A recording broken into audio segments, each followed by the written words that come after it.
सबके के जय मसीह जोहार यीशु सहाय।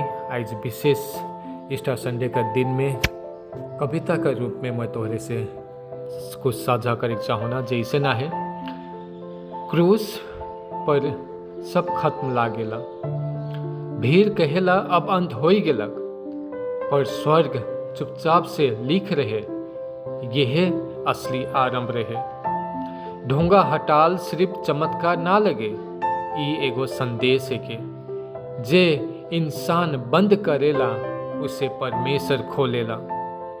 मृत्यु सोचलक मैं जीत गेलो, लेकिन तीसरा दिन सच्चाई सामने आई गेलक। मृत्यु हार गेलक, काले के जीवन स्वयं उठ खड़ा हो गेलक। खाली कपड़ा एक सवाल नहीं, ये एगो जवाब है कि अगर यीशु जी उठलक तो हमर हर विफलता भी उठ उठी। ये सिर्फ एक घटना नहीं, ये एगो सच्चाई का लॉजिक है के जहाँ अंत दिखेल वहीं परमेश्वर एक नई कहानी लिखेला।